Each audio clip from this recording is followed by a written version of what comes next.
It's my song! Let's sing it! It's gonna be fucking awesome! Come on! It's gonna be fucking awesome! You know the words! It's gonna be fucking awesome! That's it! Sing! It's gonna be fucking awesome! Yeah!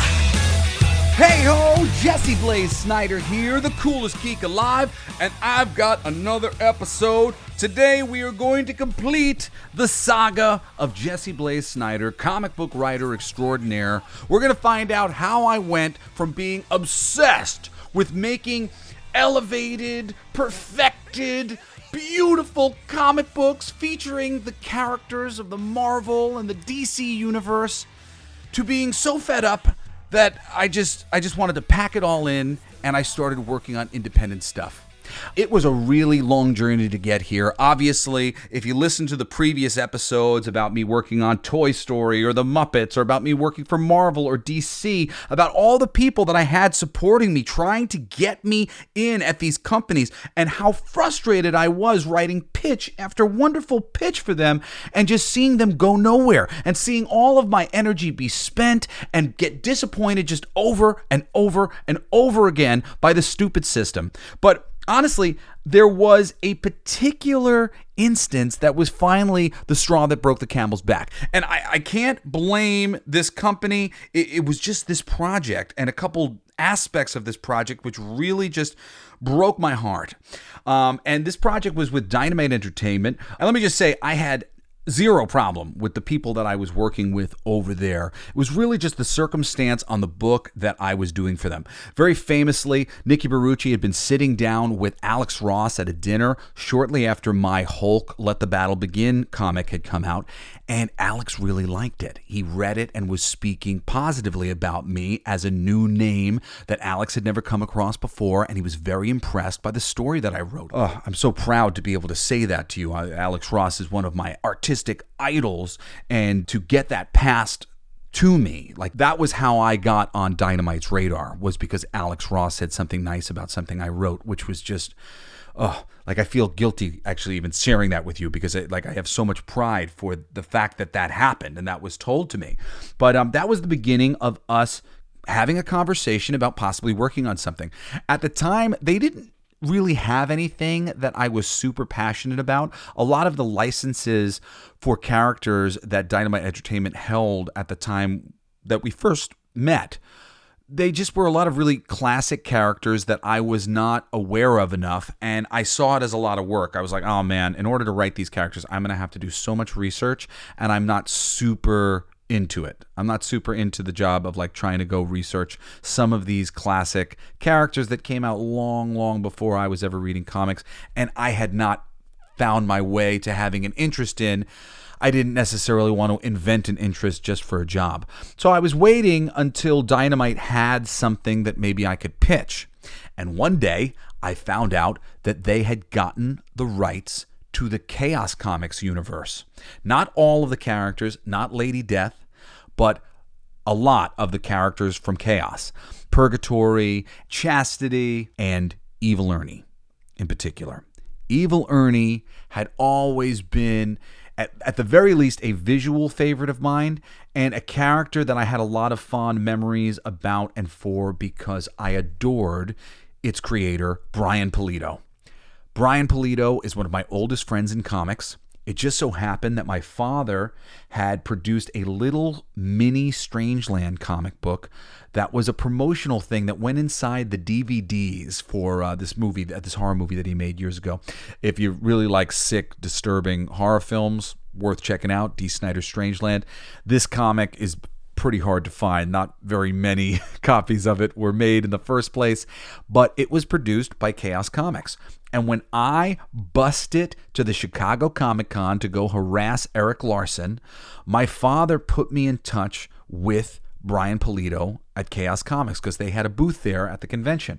And I went and I met Brian and his lovely wife, and they were just the sweetest. They were the sweetest to me. I had a suitcase that I was lugging around because if you remember my story from previous episodes, I only spent one I spent 2 days at the show, but only one night at a hotel. So I was planning on just dragging my backpack all around the convention both days. But I didn't have to do that. I didn't have to bring my suitcase on the convention floor because Chaos Comics let me hide it in their booth. So I would go to Chaos in the morning. My first day, they let me hide it there. And then I picked it up at the end of the day. And I did that many times over the years. Brian is a friend.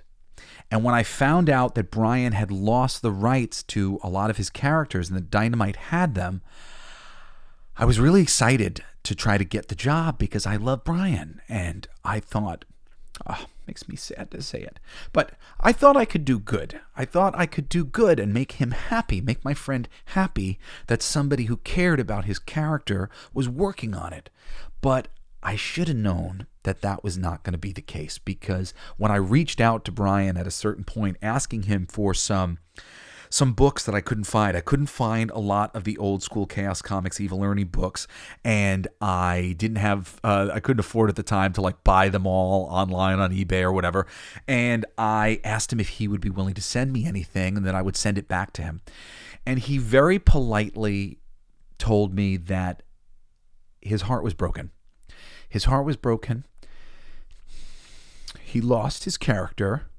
That character was based on him.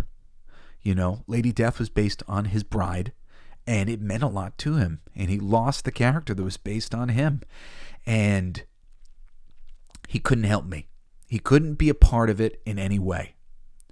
I was still so focused as an idealist on the good work that I was going to do, that I was going to do a good job, and that it was going to be something that he could be proud of over time. And I got to work on the book. And I do think that I did a really great job reinventing Evil Ernie. Granted, it's not the same thing. I didn't really want it to be the same thing. Evil Ernie was so reliant upon Lady Death in his universe for his actions. He was acting as this crazy psychopath because he loved death. He was obsessed with death, and he was trying to get her attention. He was doing anything he could to show the girl he loved how much he loved her by killing people, right? So this is a character who was killing because he was a lover. He was a good guy on some level, which is why you were rooting for him.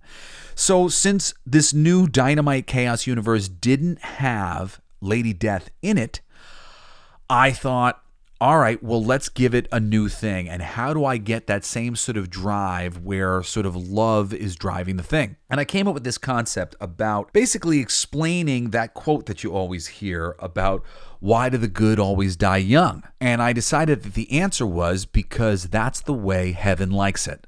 The good die young because heaven needs those souls in heaven to keep them strong, because more evil souls in hell would make hell stronger.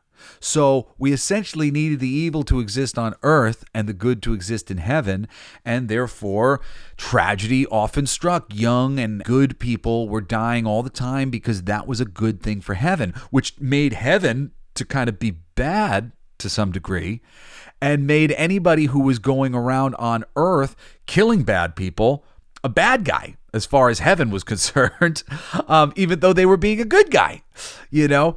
So it created this really interesting dynamic, and I made this story about Ernest Fairchild, you know, our evil Ernie. He is tortured by this terrible town of awful people and these terrible foster parents. And he's this great kid who's being abused, praying to God every night. Why are you doing this? Why have you put me in this terrible situation where I'm being hurt by all these people all the time?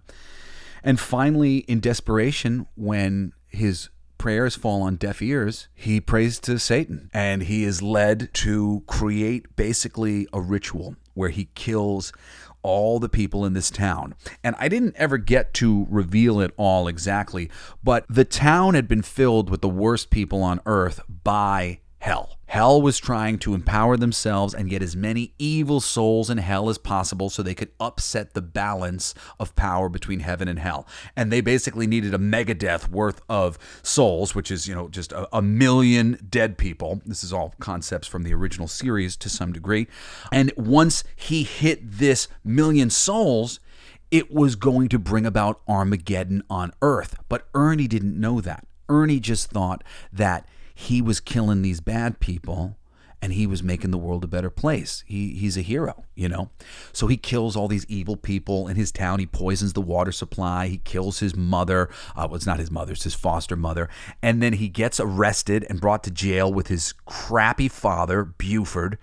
And they put him in the electric chair and they kill him. And when they kill him, all of the souls that had been hanging in the ether waiting to complete this ritual, they enter into his body and turn him into the demon Evil Ernie that we know and love.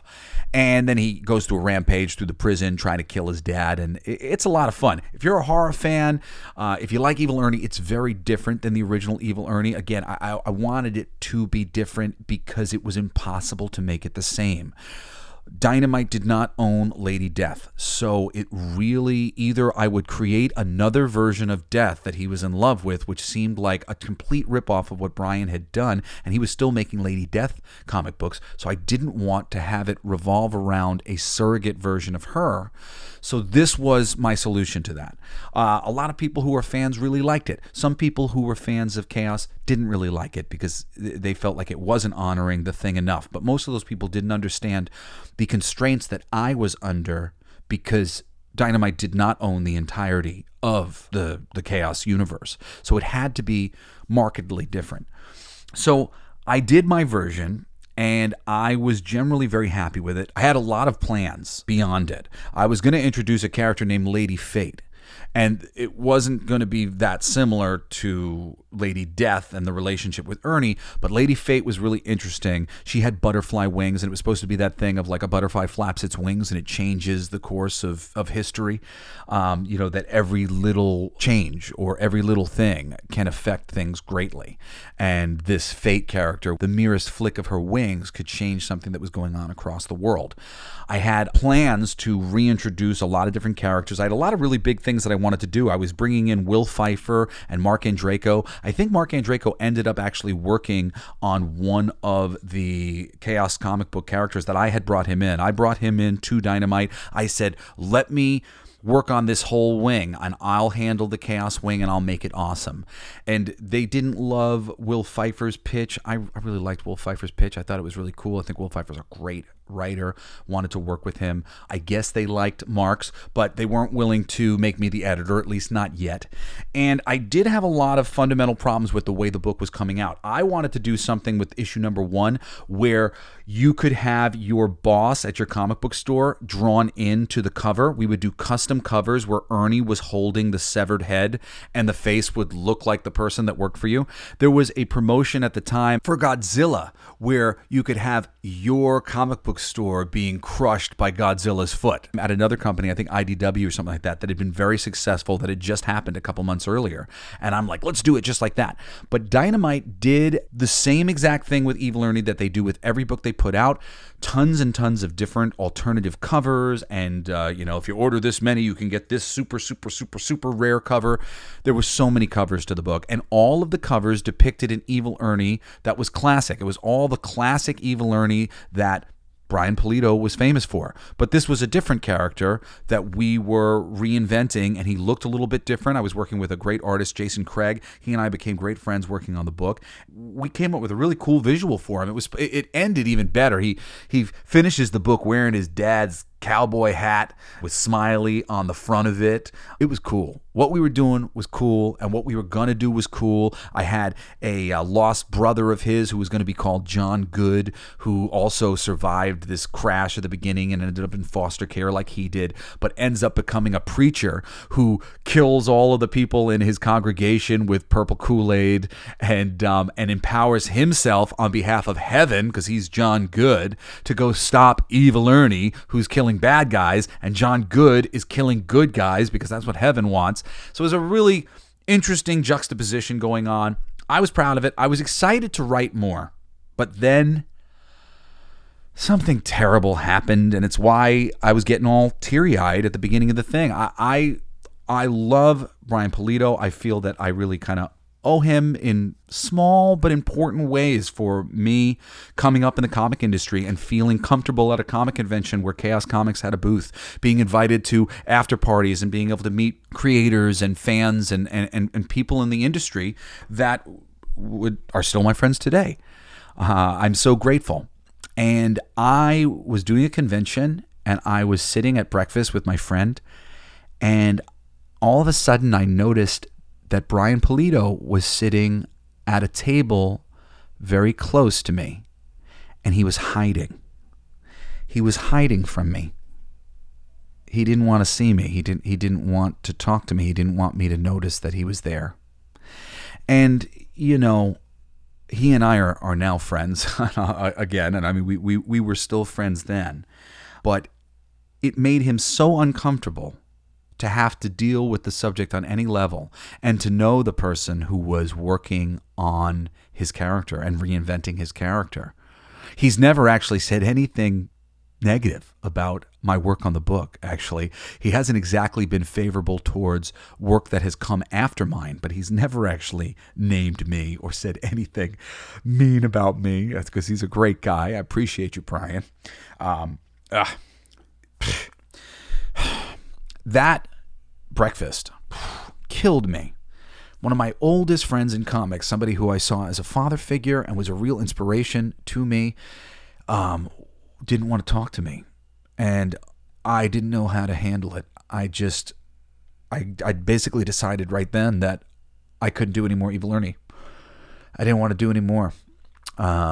He was uncomfortable, and he was my friend, and it seemed not cool of me to keep working on a book. It was supposed to be his. He lost it because of legal things. He got into debt and bankruptcy or whatever it was, and his characters got sold off, and it was a real sore subject for him. And I just hated myself that I was the face associated with the book about himself continuing. And I called up Dynamite and I said, I can't work on the book anymore. And they were like, what? We're like building a whole chaos universe around what you're doing here. We've been supporting you and letting you do whatever you want to do, which was absolutely true. They were great to work with. They did not give me notes that ruined my book in any way, shape, or form. I didn't exactly love the way that they were promoting the book the same way as they promoted everything else. I wanted to see it promoted a little bit more, promoted with a little bit more nuance, I guess. Promoting it a little chic, a little bit more chicly. Can you say chicly? But other than that, I was very happy with the working experience. I did have a number of other stories. I was about to do a story called The Train of Consequences, based on the Megadeth song, where basically Ernie was going to get on one end of the train and he was going to walk through a train, killing everybody on the train. And you were going to find out that everybody who was on the train was there because of Lady Fate. She had brought all of these terrible people onto one train so Ernie could kill them. She was working with Hell to help them expand the ranks of Hell. And the story of John Good. There was a lot of stories that I planned. There was a really great Vegas story that I had planned starring a lesser-known Chaos Comics character. I think his name's like the Dead King or something like that. I was excited to write them until that day at that breakfast where Brian Pulido was hiding. He didn't want to see me. That I couldn't do it. And Dynamite, even to their credit, I feel bad. I tried to write a letter to Nikki Perucci a little while back and apologize because I didn't know how to tell them. But there was an additional piece of this puzzle that really made it worse. In every single script that I wrote for Evil Ernie, it said in the credits, created by Brian Pulido and Stephen Hughes. Stephen Hughes is the artist who's one of Brian Pulido's best friends who died many years ago, and he's responsible for creating many of these characters before he went away. He's a brilliant artist, and that guy is dead, and Brian had these characters taken from him, and so every script said created by Brian Pulido and Stephen Hughes. And Dynamite removed that credit. They removed it, and they would not put it in the book. I couldn't even credit my friend for his work. His name was not on the book that he created, that I was writing. That really just made it something that I just felt was morally wrong. I felt Like, I write superhero comic books, guys. I like to be a good guy. I like to be morally correct.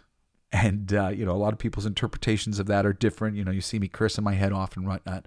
But I believe that at the end of the day, being morally correct is just making sure that you don't do any harm to other people. You do unto other people as you hope they would do to you. And I was feeling like I was doing something bad to my friend, and I couldn't make it right. So I quit the book. And I mean, clearly, I can't stop tears from coming out of my eyes about it, because it was just like decades of trying to give my blood, trying to give my heart, trying to give my soul to these companies, trying to do right. And all of my energy was just constantly being squandered. And then I finally had something kind of cool going on, and I couldn't feel right about it. I didn't feel right about it. I was screwing with a friend of mine's creation that had been taken from him and that he felt bad about. And I had to walk away. And this transformed how I was looking at what I was doing for forever. And from that moment on, I really became an independent comic book creator, which I hadn't necessarily been prior to that. Granted, I had good ideas. I had things that I kind of wanted to do, but I was way more interested in writing the next great Batman story than I was in writing some great Jesse story. I wanted to go into that space that I loved, and I wanted to create more things that other people like me would love. That was what drove me. That was what used to drive me. Now what drives me is getting myself into a position so that one day maybe I can help these films and these TV adaptations not be so bad. Because I love this material so much. I just want to see it handled correctly. And clearly, the people in charge right now, they can't do that. And if they can't do what needs to be done, I will do it. So, honestly, propagate my show, spread this around, share my show with everybody. Show people that there are people in this world who know what they're talking about and are capable of helping Disney and Warner Brothers and whoever else make billions and billions of dollars. We can all laugh to the bank together. Or listen, study, and get yourself in position to do this. I don't care. It doesn't have to be me. I got plenty of things to do. But somebody who loves this stuff needs to be in charge. And right now they're not. And we get just lesser versions of the things that I love, the things that have inspired me my whole life. Because the people in charge don't know the way. They don't know how to be good shepherds. They don't appreciate these things the way we do. You know what people who work in TV and work in film are obsessed with? TV and film. Yeah. People who work in film and TV work in film and TV because that's what they were obsessed with. That's what they think is the bee's knees. People who think comic books are the bee's knees, they work in comics. People who think that novels are the bee's knees, they work in books. That's it. You go where your love is. Okay? So it's very rare when some super passionate person is at the head of the comic book creation machine, for the movies, because most of those people work in comics. Fortunately, some people who love comics and love movies and love music and love books, whatever it is, and they can pinch hit. They can love movies and love comics at the same time and make something great.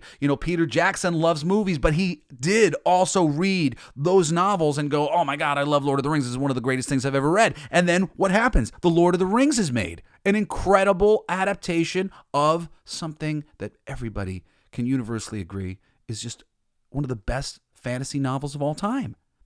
But it's rare. It's clearly very rare that happens. We need people who love this stuff to go into film and television because they love this stuff that much that, like me, they want to make sure that the next generation gets a better version of our wonderful comic book myths than we've been getting. Okay? So please, if you're out there and you're listening, do it. Do it so I don't have to do it. But that was it for me. And not totally it. I have worked for a lot of other big companies since then. I worked for Heavy Metal Magazine, which was a little disappointing experience because I was hoping that when I helped them launch their humor magazine, which is called Softwood, I thought it was a very clever name, and I loved that Heavy Metal was going to make a humor version of the Heavy Metal magazine.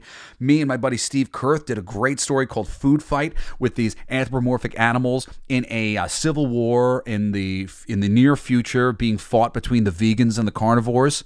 So anthropomorphic cows and chickens and pigs versus these these redneck military guys who are meat eaters, and it's very funny. Very, very funny stuff. That was great. I also worked for Camon, CMON. They have a really cool property called The Others, which is like, I don't know, it's almost kind of like a Cthulhu thing where the seven sins, these demons or something from the other dimensions are creeping in, and they are like poisoning people's minds and making them go crazy and dark, and there's these teams trying to find all these people and stop the whole world from getting corrupted and being taken over by these horsemen of the apocalypse, essentially. That was really fun. I did that. And then, recently I've been working for Merck Publishing. I do a book with them that I own a little bit of called Guns and Angels. I think they've kickstarted for the first 2 issues so far, issue 0 and issue 1. They're about to kickstart for the second issue. I'm super, super proud of that book, actually. It's one of the best things I've ever written. Super fun. It's just like, it's an assassin's version of The Princess Bride. Something that is really well balanced, is filled with humor, action, adventure, darkness, and light. Just a little bit of everything in there. I really highly recommend Guns and Angels from Merck Publishing. I've been working on that for a while. And, I did half of their spring special at Merck Publishing, and there's tons of little things that I'm sure I'm forgetting. Oh, yeah, like I did the Alice Cooper casino game, or what is it, like the slot machine? I don't even know where you can find the full-length version of the thing that I wrote, the story that I wrote for this Alice Cooper in the Mouth of Madness. I forgot what it was called, but I actually have an MP3 recording of Alice Cooper reading my entire script that I wrote for snippets for this casino game. So, just tons of different bits of writing along the way that I've been doing, working for various people. Because, when you're a writer, you gotta work for people who have money to pay you. I love creating creator-owned things, but it does not always pay the bills until you get a gravy machine going, like something going on Kickstarter, which is what I'm trying to do right now. Which, by the way, I'm going to get into my book, King of Kings #1, at the most length that I've gotten into about it yet at the very end of this, because it is kind of the culmination of this story of me working on Evil Ernie and ultimately having to leave that project and being kind of forced out into the independent world of comic books. But this started in a couple different ways. First, me and my best buddy Aaron Sparrow, who I talk about all the time on this show, he was the editor for the Boom Kids line. He and I are both toy guys and comic guys and big nerds, and we have been best friends ever since. We worked together, on those books for a few years, and that's it. We will always work together, and literally everything I write, he reads. Everything he writes, I read, and we try and collaborate all the time to help each other out on anything that we're doing, even if I have nothing to do with it or he has nothing to do with it, because I want to see him succeed, because he's a talented guy who deserves it and is great to the people that he works with, and I'm a talented guy who deserves it and is great to the people that I work with, and we want to see people like us propagate in the industry, because we need more people who treat their people good and are watching after each other. Comic books are a community, and the corporate entities that have been paying our bills not very well for so long, they tend not to take very good care of us.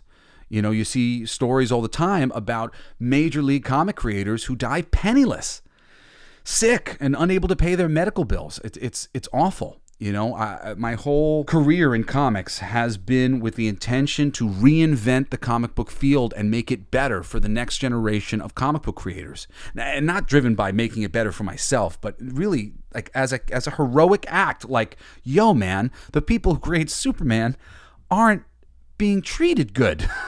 Like, how messed up is this world when you think of it like that? The people who are inspiring us to be good and be idealists and live better are being treated crappy by the corporate overlords who control Superman and control the intellectual properties that we love. It's sad.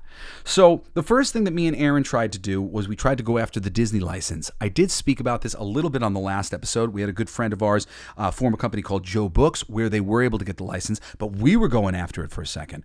We had such plans. Me and Aaron are huge Disney guys, big Pixar guys, big Muppet guys. I had all these Muppet reality show pitches. I had a new Muppet Show book that I was ready to do. And I mean, like, I wish I could share these things with you. They're so funny. So funny. The Muppet reality show was going to didn't start with the Muppet Amazing Race, ended with Muppet Apprentice. Oh no, starts with Muppet Bachelorette, ends with Muppet Amazing Race with Piggy and her new main squeeze, Bobo the Dancing Bear, which that only happened because he had the biggest ring that he offered her at the end, and Kermit was a producer on the show, so she couldn't pick him. And went over to Muppet Amazing Race, and then after Gonzo won the Muppet Amazing Race, because he was the only one who would jump off of Niagara Falls, him and Camilla, who were reconciling after him being on the Muppet Bachelorette, trying to go after Piggy once again because he still loves her from the nursery, for those of you who watched Muppet Babies. We had Gonzo with all the Apprentice money, so it was Muppet Apprentice with Gonzo as Donald Trump. It was some funny stuff. It was some really funny stuff. And the Muppets, the new Muppet Show was amazing. I was going to do a play on the Long Halloween where there was a Muppet on the show who was eating all the guest stars, and we were solving the guest star problem by having all the guest stars were essentially holiday mascots. So it was like Santa Claus and Saint Patty, a leprechaun, or whatever it might be, the Easter Bunny, and all of the guests were disappearing before the show ended. And anybody who's paying attention to the book, you see this one monster. He's just getting bigger and bigger and bigger as the comic is going on. But it was a little send up to one of the most classic comic books that there is. If you've never read Batman The Long Halloween, I think I've made it homework before, but seriously, I'm sure some of you guys haven't read it yet. Go find Batman The Long Halloween and read that comic book. That is just the best way to get yourself into Batman. It's just a beautiful book, cool story, murder mystery. You'll love it. Everybody will love it. Anyway, we also had plans like with the mainstream line of books. Like I was going to set out to make Mickey and Goofy and Donald Muppet Show level books where it was something that parents could enjoy alongside their kids. I wanted to launch a new Mickey Mouse comic because Mickey Mouse has been published in comic book form for ages. But I wanted to launch a new one based on the... is it the Runaway Brain? The animated short where he famously becomes like a zombie Mickey and he's... I wanted to launch a zombie Mickey book because I thought that was subversive in the right way. There was tons of depictions of like zombie Mickey and grotesque Mickey in indie underground art and toy art and, on sides of buildings and stuff. And I thought, Disney, you just got to lean into this. It could be really great. So many great plans that we had.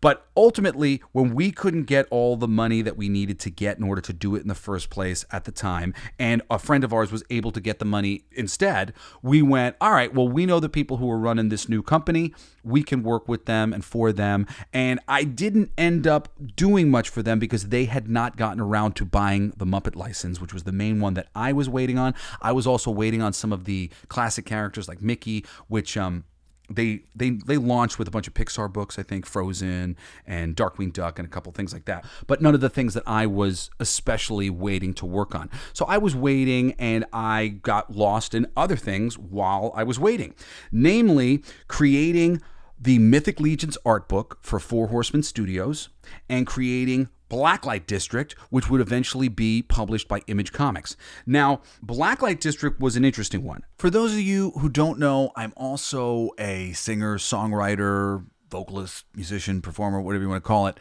And for years, I made music that was very different. Like from song to song, every music project that I had was very different, and every song was very different from the last one.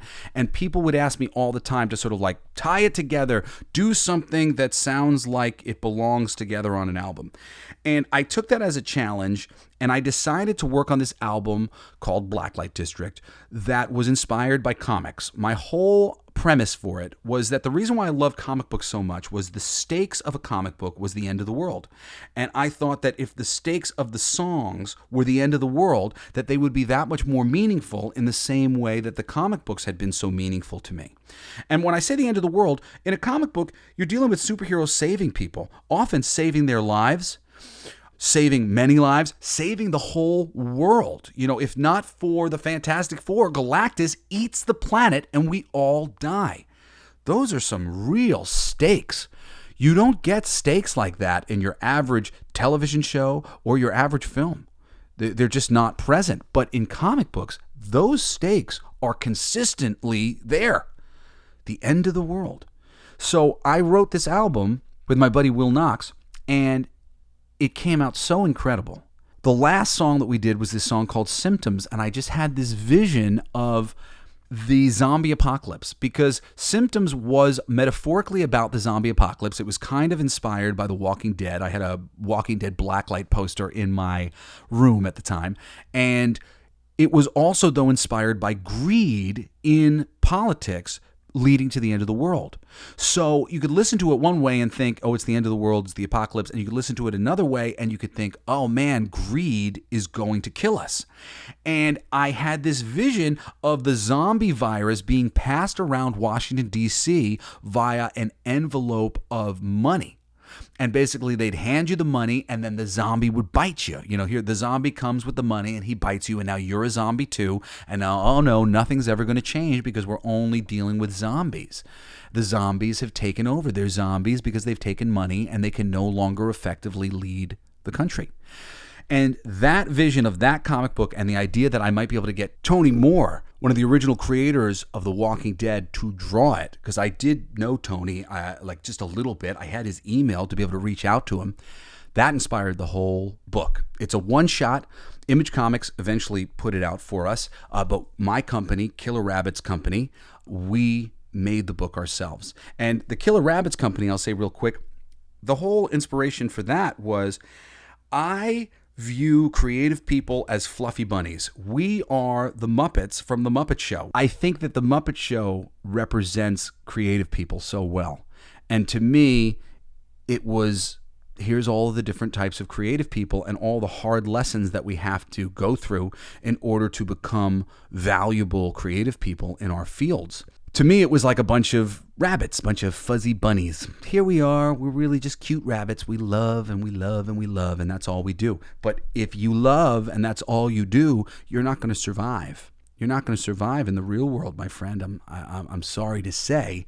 Unfortunately, the real world tends to kick you in the ass a little bit, and it's the fuzzy bunnies who put a patch over their eye hole and get back in the game, learn from it and move on, who become killer rabbits. Those are the ones who survive.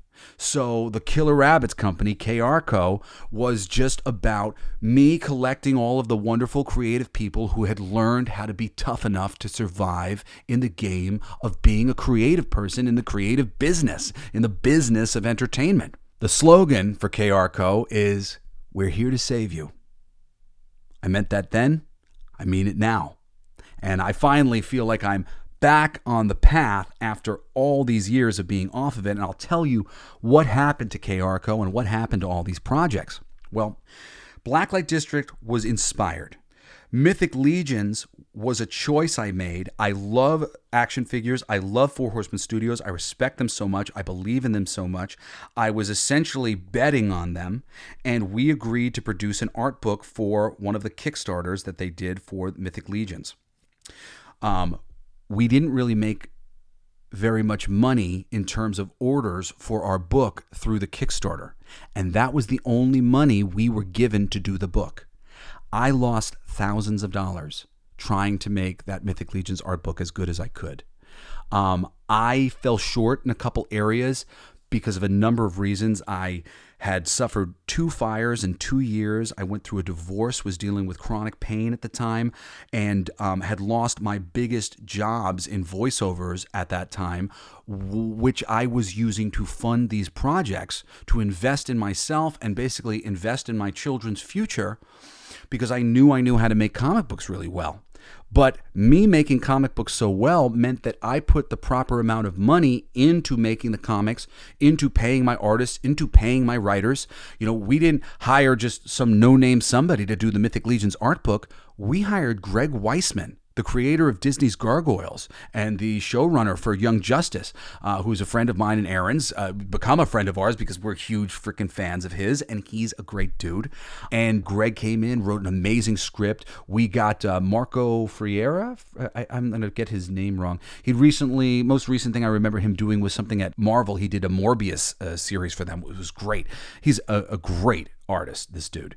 And I really got myself into trouble with that art book. I ended up having to individually ship all the comic books. I couldn't ship them with the toy orders because we were delayed. So that delay just cost me even more money. It was a rough situation. I'm still proud of that book, despite the fact that I shortchanged some of the additional features in the book because I couldn't afford to hire anybody to do them because I was a little bit tanked at that time with depression and some real poverty.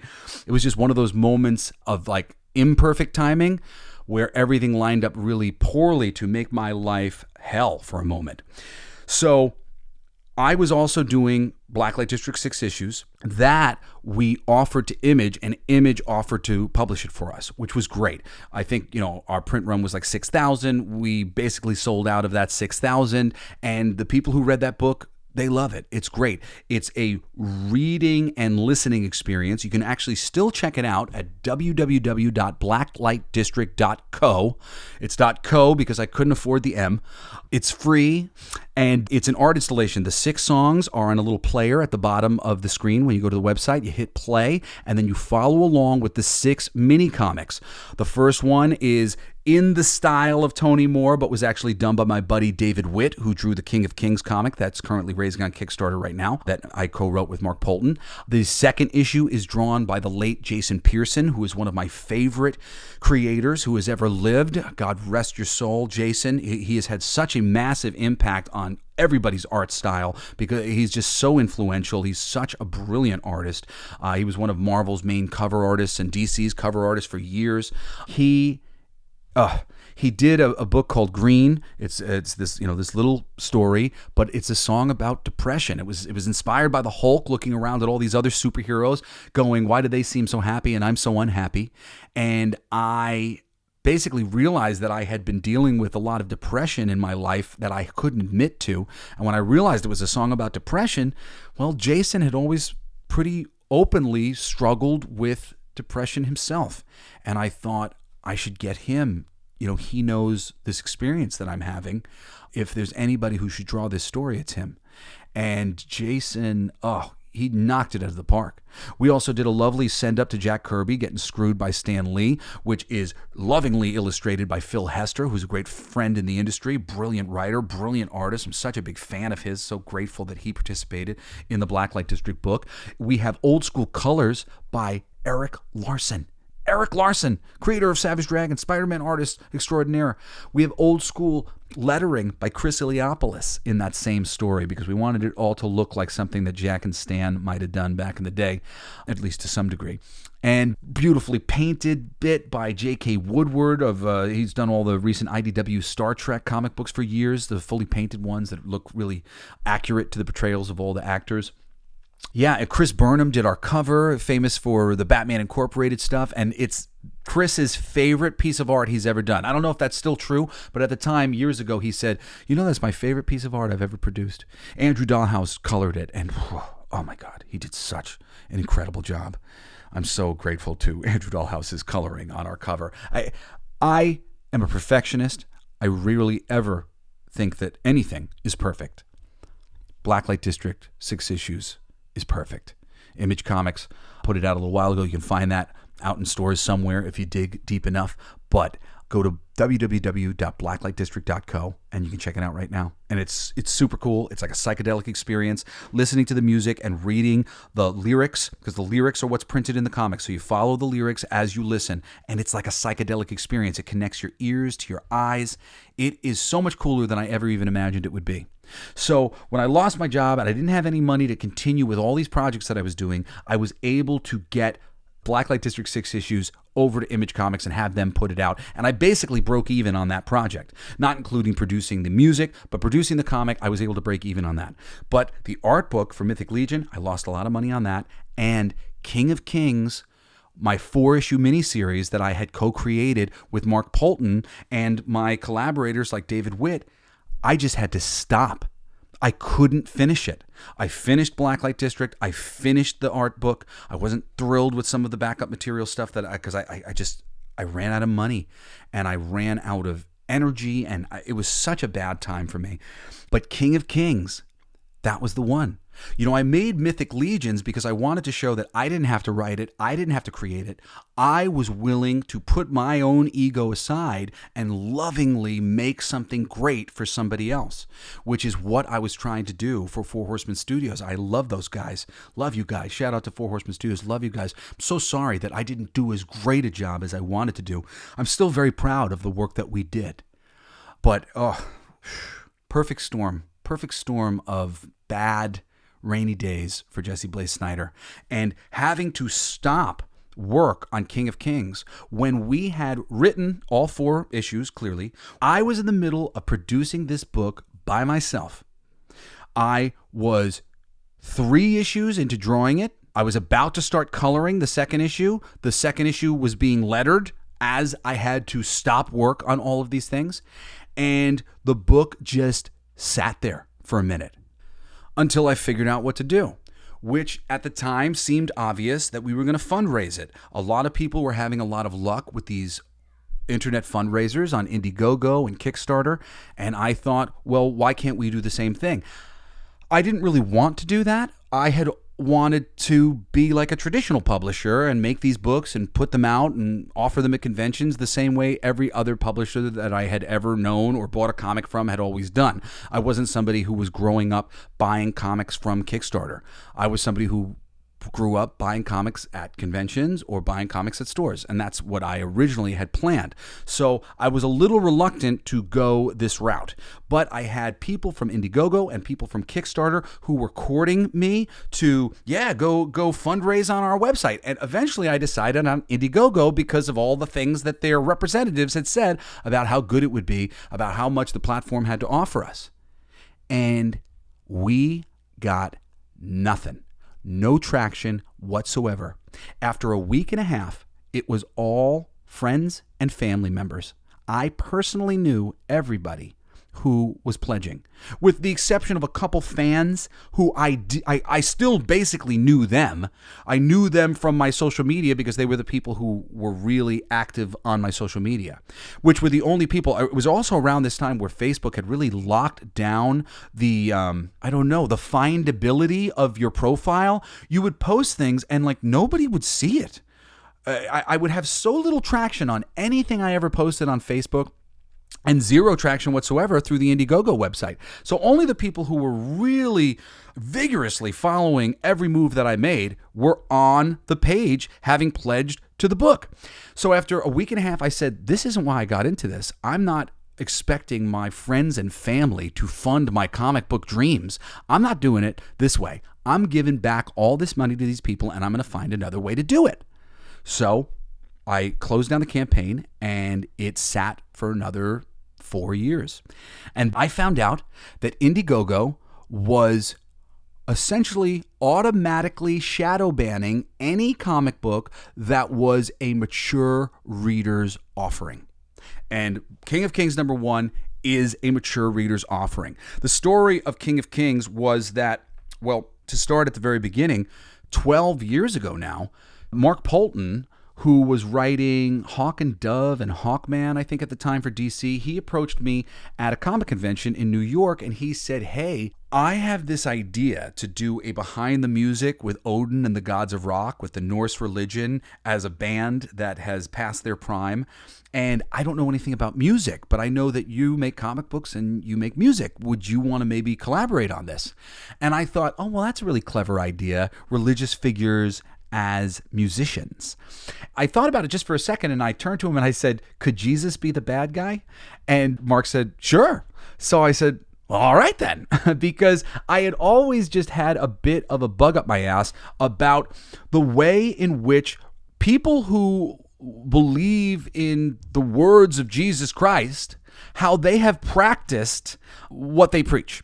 Their practice of their preaching is terrible. Jesus never would have done so many of the things that have been done in his name after his death. Oh my God, especially not the Northern Crusades, which essentially wiped the Norse religion off the face of the planet, burned just countless holy books and stories of these religious figures. The biggest thing that I think is a problem when it comes to religion is we have a tendency to put ours above all else. Here's my thing, and then everything that everybody else thinks is stupid.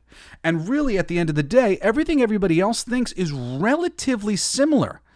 The way it gets translated and the way it gets talked about and the things that we focus on tend to make us think that everything's so different. But, you can watch a show like Ancient Aliens and go around culture after culture after culture after culture, spread out far away from each other, and they're talking about all the same stuff. And even on a show like Ancient Aliens 2, there are interpretations of the Old Testament and the New Testament that put a bit of a spin on it where it connects it very clearly to so many of these other religions of the planet, whether it be the ancient Vedas or the ancient Sumerian cuneiform tablets that have been found, or the Quran and all of this stuff. There are ways to interpret all of it where it starts to equalize, and you start to go, wow, wait a second. I was an atheist. And the more I researched religion, the more I went, am I such a jerk that I'm going to ignore the consistent narrative that I'm seeing amongst all these stories? Or how about, am I such a jerk that I'm going to ignore people saying, I had a religious experience? No, I'm going to tell you, I almost died and an angel came to me and he said XYZ. Am I really such a jerk that I'm just going to outright go, nah, you're crazy to everybody? That just seemed really nuts to me. And especially after an experience that I had when I was like 28 years old, I opened my mind completely from that moment on. I was just like, you know what? I think that there are things going on planet Earth that I can't explain. Things like I thought somebody was looking at me, and I looked up, and sure enough, somebody was looking at me. Explain that. There were things that I was starting to, a list of things I could no longer explain. And it made my desire to complete this comic, this King of Kings comic, just amplify and amplify, because the main thing that I want this book to accomplish, besides letting us laugh about religion, a subject which generally people don't like to laugh about, but we need to be able to laugh about everything. We do. We need to be able to laugh about everything. Laughter is healing. What did Patch Adams teach us, man? Did that guy die for nothing? He showed us a little honky nose. And you can heal kids in the cancer ward. You can. Laughter heals. We got to be able to laugh about religion because there is a lot of pain and suffering around religion. And the main thing, though, is just that all these ideas are not so different from each other. I just wanted to put all these religions in a similar context so that we could look at them and we could go, oh, wow, I'm so surprised at how similar these things really are.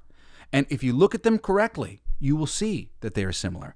And I think our book does a really good job of making you laugh along the way, as it demonstrates that there are a lot of different ideas about these things, and there's something to learn from all of them. The Quran is not just a book of terrible people saying terrible things, as some people like to put to it. There's a lot of positive things in that book as well. There's tons of things in tons of holy scriptures that I don't agree with. But opening ourselves up to the idea that the human beings around us who believe different things than we believe are not inherently evil, I think is very important. And that's really the goal of King of Kings. And King of Kings #1 is available right now for free at blacklightdistrict.studio. Of course, you can also email me at jbs@blacklightdistrict.studio. All the comics that have been put out by blacklightdistrict.studio are available at blacklightdistrict.studio. We are Blacklight District Studio, not .studio, but you know what I'm saying. Anyway, it's really cool talking about all these things. And now that you can actually read them. You can check them out, all of them for free. So, really kind of cool, full circle if you kind of want to see what happened here in terms of like what the end result was. Because you can find the Mythic Legions comic, and then you can find comics that we've done since, like Fucking for Our Future. And also what came out from Image, Blacklight District 6 issues, the one that started it all. That's available at blacklightdistrict.studio. So please check that out. So thank you. Thank you for listening to this whole story. This was so cool that I got to talk for, I don't know, I did 4 episodes on my career. It gave me a lot of perspective on my career and how much I've done. I've really done a lot of stuff. I'm really proud of the work that I've done. I'm more proud of it than I thought I was. And it was an amazing experience for me to share my career with you. Thank you for giving me the excuse to do it. Please share the show and keep listening. Thank you for giving me somebody to talk to every week when I come to spout my nonsense about these things that I love. I love this stuff so much, and it warms my heart to know that what I have to say matters to other people in any way, shape, or form, because before I started talking about this at great length, I honestly was wondering if I had wasted my life focusing on these imaginary characters and these wonderful worlds that we all love and adore. And now that I'm here as the coolest geek alive, your connection behind the scenes to all the entertainment that you care about the most, like, this is it. This made it all feel right to me. And I plan to do this probably for the rest of my life, unless I run out of things to say, which, thinking about it, kind of seems unlikely. So thank you. Thanks for being on this journey with me. I'm not going to stop until I am the #1 podcast in this space, because I believe I have something to say, and it is not for me. It is for everybody.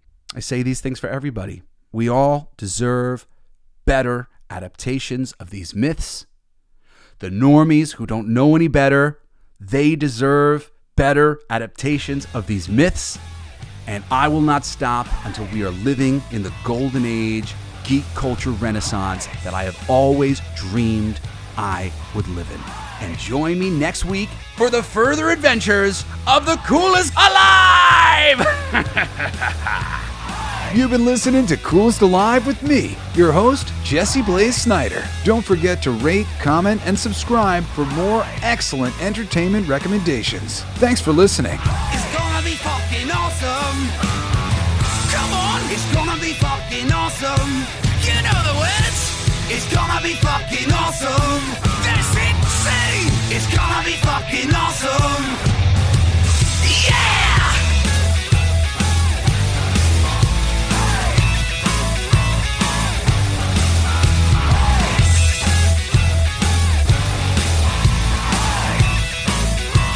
It's my favorite part.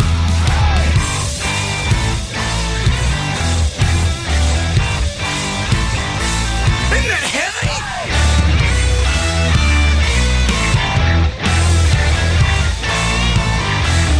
I played that. It's gonna be fucking awesome. Coolest alive. It's gonna be fucking awesome. Stay with your tribe. It's gonna be fucking awesome. Revenge of the Geeks. It's gonna be fucking awesome. Week after weeks. It's gonna be fucking awesome. Laughing with you. It's gonna be fucking awesome. And crying sometimes too. It's gonna be fucking awesome. Spelling it out. It's gonna be fucking awesome. Making you shout.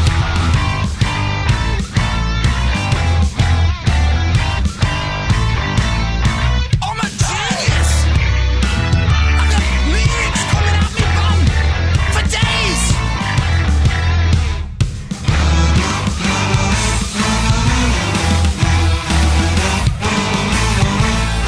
You like that? It's a kazoo solo.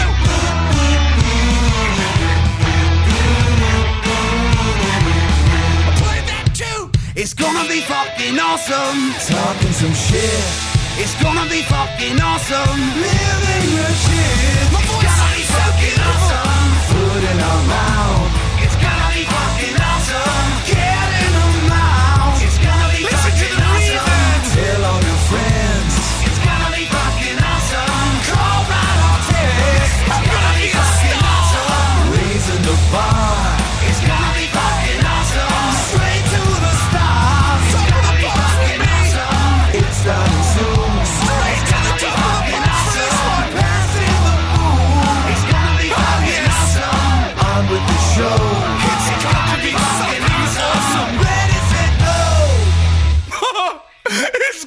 be fucking awesome. Fucking awesome. It's gonna be fucking awesome. Just wait. You'll see. You'll all see. You'll all see. The podcast playground.